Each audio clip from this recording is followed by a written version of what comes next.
Imagine you just graduated from university, computer science degree from a good school. You can code in 5 languages, you've got internship experience, and you're ready to start your career. You send out 500 applications, you get 8 interviews. You receive 1 job offer, a 6-month contract paying $45,000 with 0 benefits and 0 job security. Meanwhile, your rent just hit $2,300 for a basement apartment that smells like wet socks. Now take that same diploma and fly it to Seattle. Same degree, same skills, same person.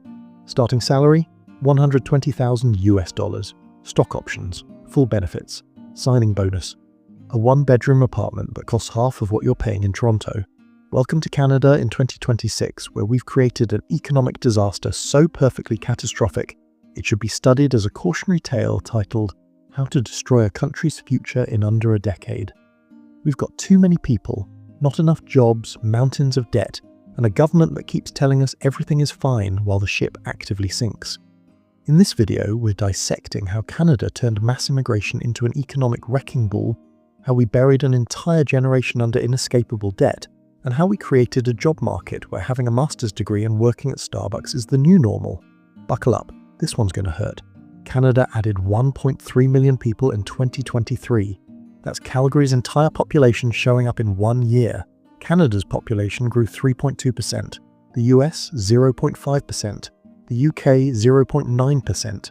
We grew at a pace that would make a tumor jealous. Let me be clear, immigration isn't the problem. The problem is bringing in 1.3 million people when you didn't build the houses, hospitals or jobs to support them. It's throwing a dinner party for 10, inviting 50 more guests without ordering food, and acting shocked when everyone's fighting over scraps.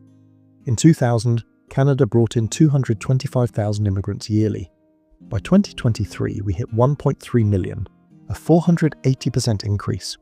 Did we build 480% more housing or create 480% more jobs? Absolutely not.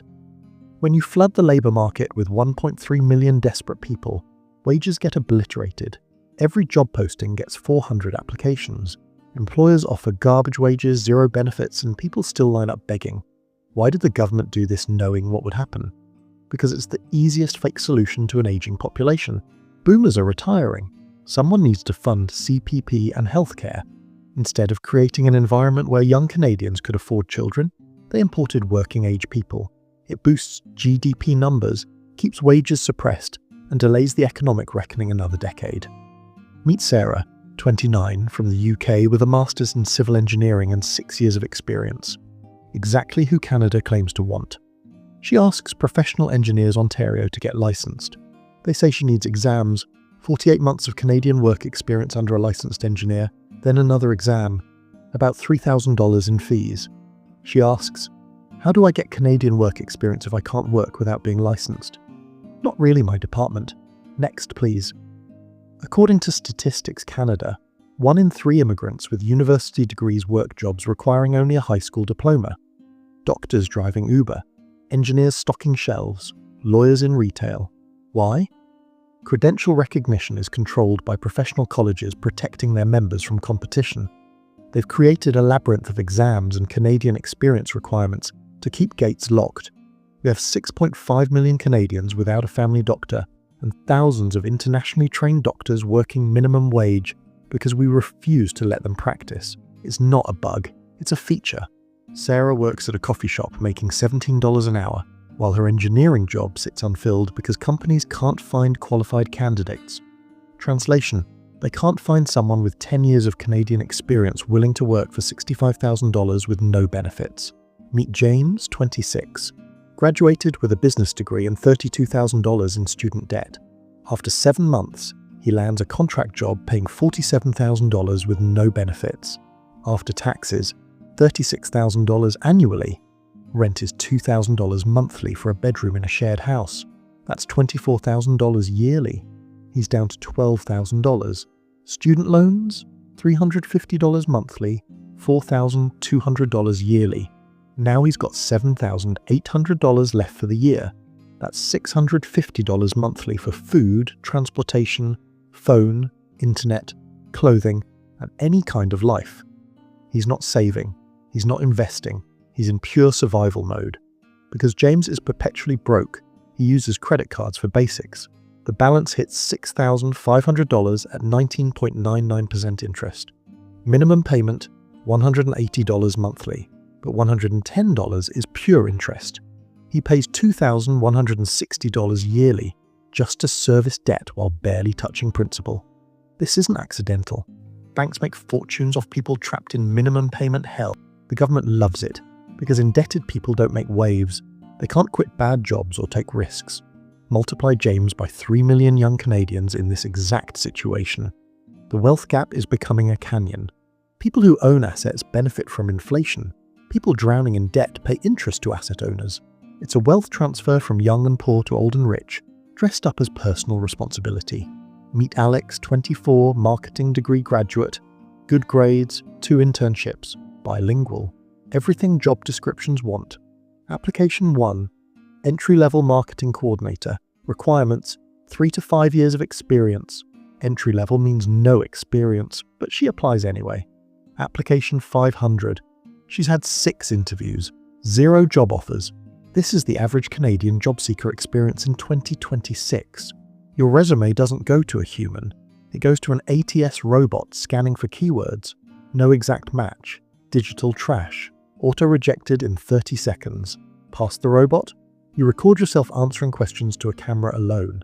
Then maybe a real interview, then a second, then a third. Then they ghost you. No rejection email, no closure. Meanwhile, LinkedIn posts. Why can't we find good talent? Nobody wants to work. Translation.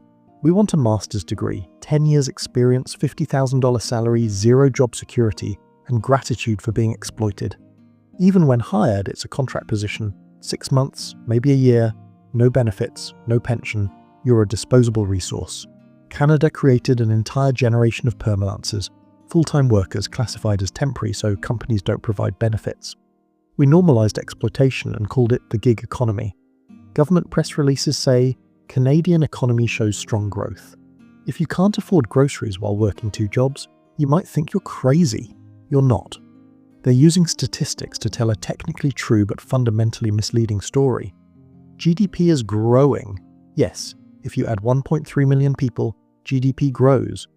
But GDP per capita, the measure that actually matters, has fallen for 7 straight quarters. We're getting poorer individually while getting richer collectively. Unemployment is only 5.8%. That doesn't count people who gave up looking underemployed people working 15 hours when they need 40, or PhDs working at grocery stores. Real unemployment and underemployment.